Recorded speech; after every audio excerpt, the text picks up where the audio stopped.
Hey guys, welcome back to the channel. आज हम बात करने वाले हैं स्पिरिट फिंगर्स के 4th एपिसोड की, जहां इमोशंस, कंफ्यूजन और प्यार सब कुछ एक साथ मिलता है। तो दोस्तों, एपिसोड की शुरुआत होती है गिजुन के कन्फेशन से। उसके इमोशंस वूयून के लिए इतने कॉम्प्लिकेटेड हो गए हैं कि वो खुद नहीं समझ पा रहा क्यों उसका दिल इतना फास्ट धड़कता है और क्यों उसे से दूर रहने पर सब कुछ अजीब लगता है। और फिर बिना सोचे समझे अपनी दिल की बात वूयून को बता देता है। वूयून तो शॉक में ही है। मैं ऐसा नहीं करूँगी, गुस्से से कहकर जाती है। अब इधर मिंट फिंगर को सियोन्यो हैंगओवर ड्रिंक दे रहा है। तभी मिंट फिंगर सियोन्यो को कहती है, मुझे तुम्हारे साथ दोस्त की तरह रहना है। मुझे तुमसे कोई रिलेशनशिप में नहीं आना। अगर हम कपल बने तो अगर हमारी लड़ाई हुई तो मुझे हमारा इतना अच्छा रिलेशन खत्म नहीं कराना। तभी सियोन्यो कहता है, मुझे तुम्हारा दोस्त नहीं बनना, मैं तो तुमसे प्यार करता हूँ। और इधर रूम में वूयून बेड पर लेटी है और कहती, तुम मुझसे प्यार करो, ऐसे नहीं होता, मैं तुमसे प्यार करता हूँ। ऐसी गिजुन को कहना चाहिए था और उससे गुस्सा होती है। लेकिन इधर गिजुन को वूयून ने रिजेक्ट किया है। ऐसे बार बार सोचने से वो कहता, मुझे मरना है, और बिल्डिंग से कूदने लगता है। तभी उसके दोस्त उसे बचाते हैं। वूयून अपनी माँ को कहती है, आज किसी ने मुझे ब्यूटीफुल कहा तो उसकी माँ उसे कभी प्रेज नहीं करती, हमेशा उस पे स्टडीज का प्रेशर डालती है। दोस्तों, हमेशा की तरह वो उसे अपने बड़े और छोटे भाई से कंपेयर करती रहती है, इसलिए बेचारी की फीलिंग्स वो कभी समझ ही नहीं पाती थी। अब अगले दिन की बात करते हैं। वूयून आराम से बैठी स्केचिंग कर रही होती है और तभी उसके क्लासमेट्स लाइन लगाकर आ जाते हैं। वूयून, मेरा वाला स्केच भी निकाल दो ना। मतलब लड़की की टैलेंट की डिमांड ही अलग है। लेकिन असली ट्विस्ट तो तब आता है जब उसकी दूसरी फ्रेंड वहां पहुंचती है। जैसे ही वो वूयून को क्लासमेट्स के साथ हंसते खिलखिलाते देखती है, बस भाई अंदर से जल भुन जाती है। उसे लगता है अब वूयून को नए दोस्त मिल गए, अब उसे मेरे साथ रहना अच्छा नहीं लगता। और इसी सोच से उसका मूड खराब और गुस्सा दोनों एक साथ ऑन हो जाता है। अब इधर गिजुन, भाई ऐसा सोया है जैसे दुनिया की सारी परेशानियां उसी पर आ गिरी हों। उसके दोस्त आते हैं और पूछते हैं, क्या हुआ भाई, इतना बुरा हाल किसने कर दिया? गिजुन दर्द भरी आवाज में बोलता है, मेरे स्ट्रेस की वजह से टॉयलेट भी नहीं हो पा रही है। मतलब बंदे का हेल्थ प्लस हॉट दोनों ब्रेकडाउन मोड में हैं। फिर वो अपने दोस्तों को बताता है कि वूयून ने उसे रिजेक्ट कर दिया। दोस्त उसे समझाते हैं, कौन ऐसे फीलिंग्स कन्फेस करता है, तू तो हमेशा मजाक करता रहता है। उसे लगा होगा तू फिर मजाक कर रहा है। लेकिन भाई गिजुन तो पूरी तरह लव स्ट्रक मोड में। वो बार बार पूछता है, वूयून का कोई कॉल आया, कोई मैसेज आया क्या? और जब पता चलता है ना कॉल ना मैसेज, कुछ भी नहीं, तो बस लड़का फिर से रोने लगता है। तो दोस्तों, उधर वूयून स्पिरिट फिंगर्स ग्रुप में आया हुआ नया मैसेज देखती है। इस बार की थीम है हिस्टोरिकल ड्रामा। लेकिन दिक्कत ये कि वूयून के पास ट्रेडिशनल कपड़े होते ही नहीं। तभी एक और मैसेज पिंग होता है, डोंट वरी, थीम के कपड़े इस बार स्पॉन्सर होंगे। बस भाई, वूयून की खुशी का ठिकाना नहीं रहता। लड़की के चेहरे पर एकदम चमक आ जाती है। अब वूयून अपने फ्रेंड्स के साथ जैसे ही स्कूल से बाहर निकलती है, उधर दूसरी साइड से गिजुन अपने पूरे फ्रेंड्स गैंग के साथ एकदम हीरो वाली एंट्री मारता हुआ आता है सीधे वूयून के स्कूल में। वूयून उसे देखते ही पीछे मुड़कर भागने लगती है, लेकिन गिजुन पूरे स्कूल के सामने जोर से चिल्ला देता है, मिस पिगी। अब भाई, इतना सुनकर वूयून के पास रुकने के अलावा कोई ऑप्शन ही नहीं बचता। वूयून गुस्से में पूछती है, तुम यहाँ क्यों आए हो? गिजुन एकदम सीरियस मोड में कहता है, मैं यहाँ तुमसे फेस टू फेस माफी मांगने आया हूँ, और अगर तुम्हें लगा था कि मेरा कन्फेशन मजाक था तो वो सीरियस था। अब ये दोनों बातें कर रहे होते हैं। उधर साइड में खड़ी वूयून की दोस्त गड़बड़ शुरू कर देती है, ओह माय गॉड, ये कितना हैंडसम है, और ये वूयून जैसी ऑर्डिनरी लड़की को कैसे पसंद करता है। मतलब इसकी जेलसी बाहर कमिंग आउट सेरेमनी कर रही होती है। दूसरी तरफ गिजुन के फ्रेंड्स भी कम नहीं। एक दोस्त कहता है, अरे वो वूयून की लंबी बालों वाली दोस्त, भाई एकदम गॉडेस लग रही है। तो दूसरा जवाब देता है, हाँ वो पढ़ाई में भी टॉपर है। इन दोनों की भी कहानी आगे कुछ बन सकती है। मतलब साइड कपल का हिंट चलता ही रहता है। अब वापस आते हैं वू यून और गी जुंग पर।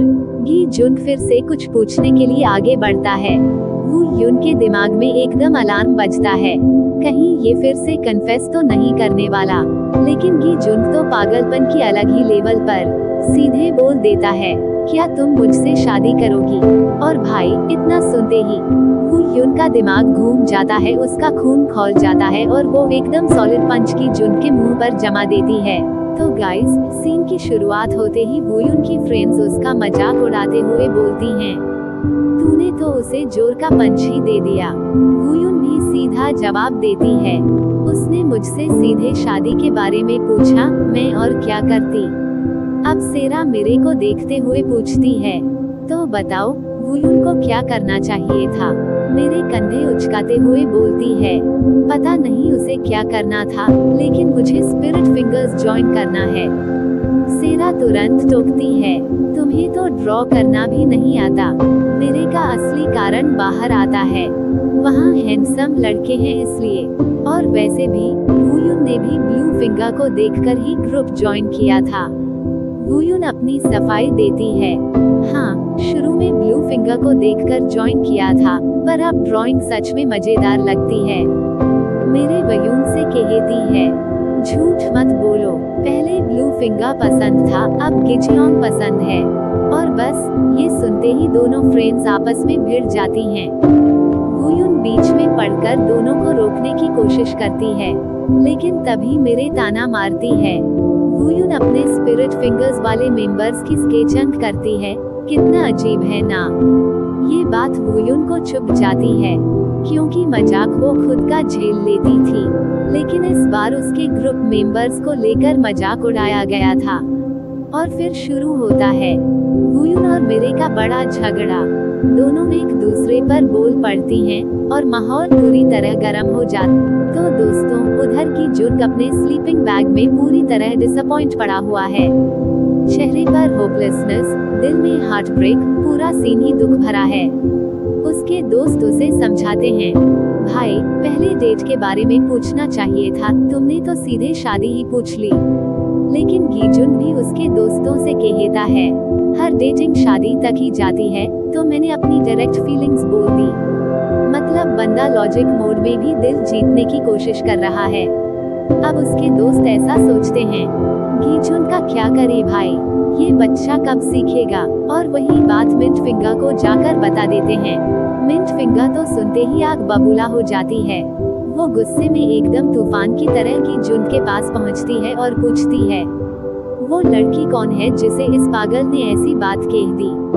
दोस्त उसे बताते हैं, शायद जिसे ये मिस पिगी कहता है, और वैसे उसे आपके ग्रुप के किसी मेंबर पर भी क्रश है।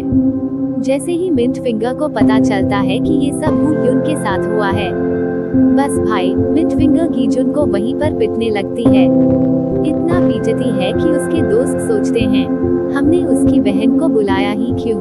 अगली सुबह मिंट फिंगर गीजुन को समझाते हुए कहती है, वू यून को तुम्हारे बारे में अभी कुछ भी नहीं पता, पहले स्टेप बाय स्टेप उसके करीब आओ, तभी उसे तुम्हारी फीलिंग्स समझ आएंगी, उसे पता चले कि मेरा भाई कितना अच्छा है। लेकिन मिंट फिंगर को तो ऐसा लगता है कि वू यून को काकी फिंगर पसंद है। गीजुन तुरंत मिंट फिंगर को कहता है, नहीं, वू यून को काकी नहीं, ब्लू फिंगर पसंद है।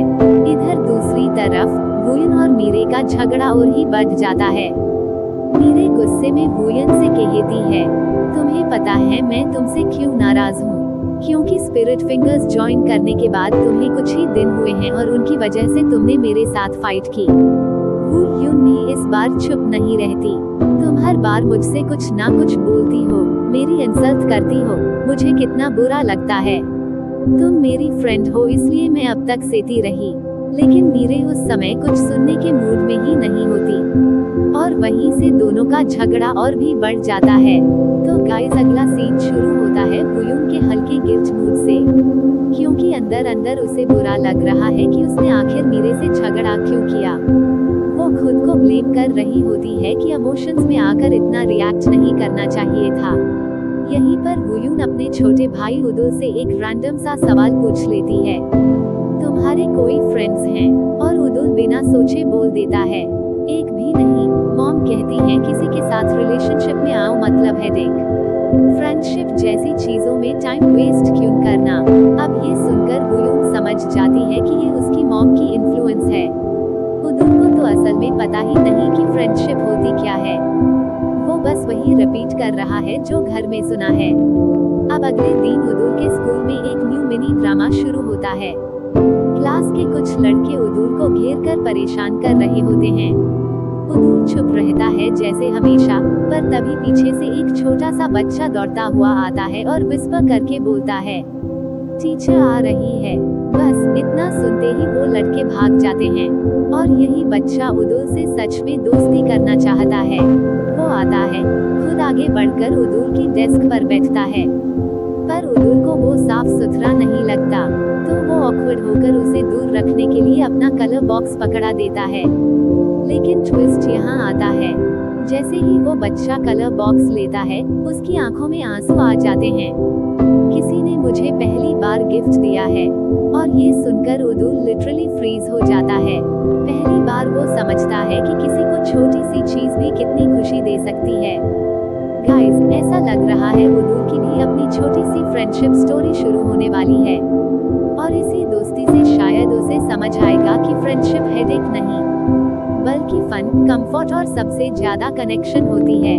तो गाइस, सीन की शुरुआत होती है गीजुन से, जो पूरा मॉडल मोड ऑन करके फोटोशूट कर रहा होता है। लाइट्स, पोजेस, एटीट्यूड सब परफेक्ट। लेकिन तभी वुयुन का मैसेज आता है, कैन वी मीट। बस गीजुन के तो जैसे होश ही उड़ जाते हैं।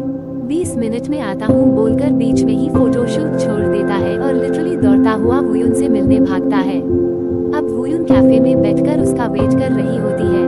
गीजुन दूर से ही उसे देख लेता है और तभी एक छोटा सा पत्ता आकर वुयुन की नाक पर गिरता है और वुयुन उसे हटाने के लिए ऐसे क्यूट सा फूंक मारती है। और बस गीजुन का दिमाग तो पूरा शॉर्ट सर्किट। मुझे तो कूल दिखना था, पर ये इतनी क्यूट कैसे लग सकती है, मैं कैसे सर्वाइव करूं?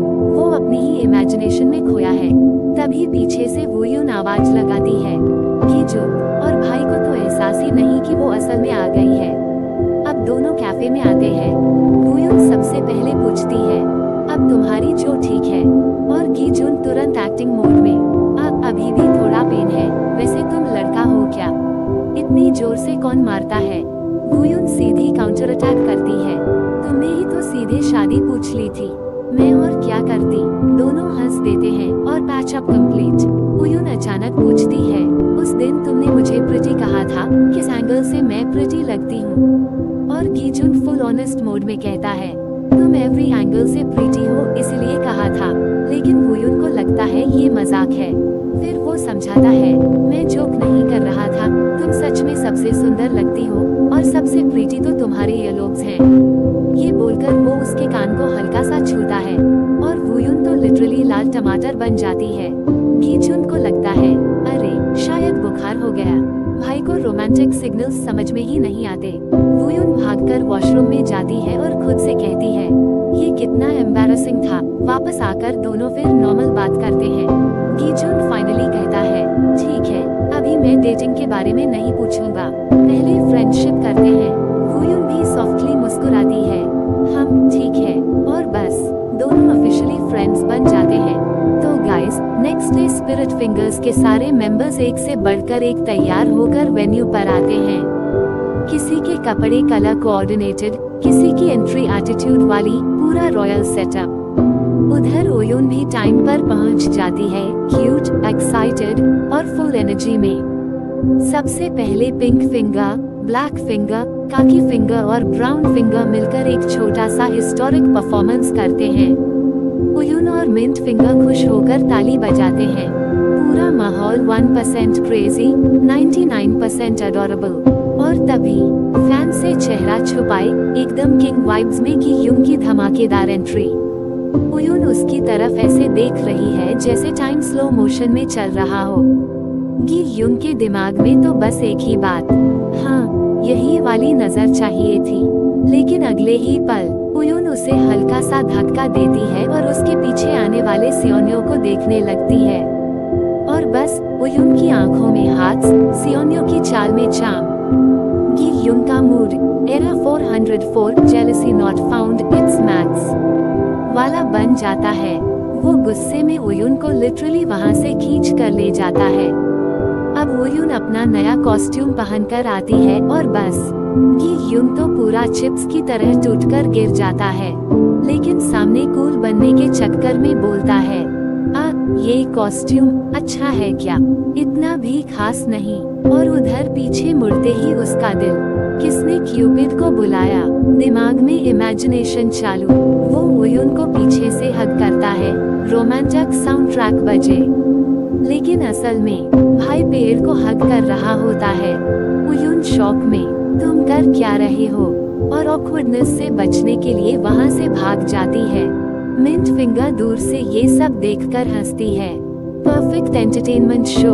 सियोन्यो उसके पास आता है और पूछता है, गी युन ओयुन को लाइक करता है क्या। मिंट फिंगर बिना एक सेकंड सोचे कहती है, हाँ वो तो एकदम पागलों की तरह उसे पसंद करता है। अब ग्रुप का स्केचिंग टाइम शुरू होता है। सबसे पहले ओयुन पोज देने के लिए लेटती है, सॉफ्ट, कंफर्टेबल, कॉन्फिडेंट। गिजुन का दिमाग फिर से इमेजिनेशन मोड में। उसे लगता है ओयुन उसे सेडक्टिव स्टाइल में बुला रही है। कम हियर मिंट फिंगर, बस बहुत हुआ। उसका हाथ पकड़कर उसे वापस सीट पर खींच लेती है। अब एक एक करके बाकी मेंबर्स भी अपने ड्रामेटिक पोजर्स दिखाते हैं। कोई मॉडल वाली वाइब, कोई क्लासिकल स्कल्पचर स्टांस, पूरा vibe aesthetic overload. Mint finger मौका देखकर सभी मेंबर्स को बाहर ले जाती है, ताकि ओयुन और गी युन फाइनली 2 मिनट अकेले में बात कर सकें। रोमांस ब्लोसम होने की फुल तैयारी। तो गाइस, अब सीन शुरू होता है उस मोमेंट से जहां गिजुन ओयुन का हाथ पकड़ लेता है। वो सीधा पूछता है, तुम्हें मुझसे कुछ कहना नहीं है। ओयुन कंफ्यूज्ड होकर पूछती है, क्या, और गिजुन फुल ड्रामा क्वीन मोड में कहता है, तुम्हें मुझसे माफी मांगनी चाहिए। ओयुन फिर पूछती है, किस बात की। गिजुन हर्ट वॉइस में कहता है, उस दिन जब तुमने मेरे चेस्ट पर हाथ रखा था।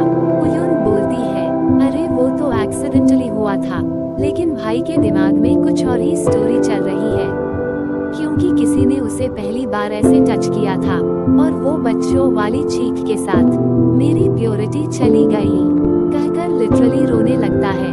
ओयुन उसे रोते देख सोचती है, मुझे विश्वास नहीं हो रहा कि मैं इस इंसान के लिए कुछ सेकंड एक्साइटेड हो गई थी। और फिर प्रॉपर माफी मांग लेती है, लेकिन गिजुन माने तब ना।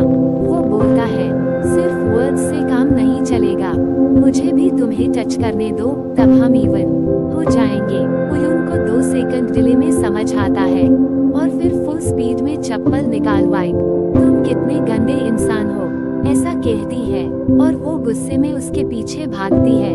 दोनों की ये क्यूट चेस पूरी जगह को रोमांटिक प्लस हिलेरियस बना देती है। दूर से मिंट फिंगर ये सब देखकर धीरे से साई करती है, मैंने इन दोनों के लिए स्पेस क्रिएट किया था, और ये बंदा तो एकदम बच्चा निकला। उसे लगता है उसे खुद वहां जाना चाहिए था, लेकिन सियोन्यो इसी बीच चुपचाप मिंट फिंगर का स्केच बना रहा होता है। और जैसे ही एक पेड़ की डाली मिंट फिंगर के बालों में फंसती है, सियोन्यो धीरे से उसके करीब आता है उसे हटाने के लिए। मिंट फिंगर का हार्ट रेट बढ़ जाता है, वो बस उसे देखती ही रह जाती है। सीन पूरा सॉफ्ट, स्वीट और थोड़ा रोमांटिक बन जाता है। तो गाइस, इस एपिसोड का एंडिंग यहीं पर होता है, जहां इमोशंस भी, कंफ्यूजन भी, और एक छोटा सा स्पार्क भी। अगला एपिसोड डेफिनेटली और ज्यादा इंटरेस्टिंग होने वाला है।